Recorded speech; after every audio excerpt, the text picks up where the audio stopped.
So the first one is the north arrow, which you must be able to draw correctly as given.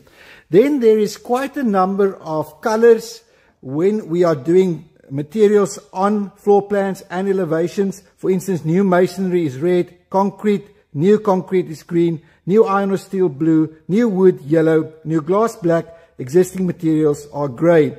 When we get to site plans, proposed work, that's new work, will be colored in red. Existing work is not colored, and any work that is demolished is going to be with this chain line as indicated.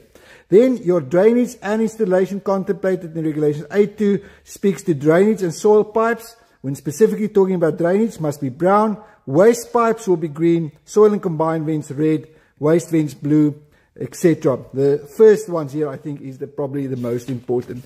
On the next page it details fixtures and fittings, and these of course again must be able to draw a freehand, and you need to be able to draw both of these. So on the view or on a plan, a floor plan, you'll have the bath. There's the outlet. It's basically the top view of the bath, and this is the view of the elevation or the front view or side view. You see the angled area there of the bath.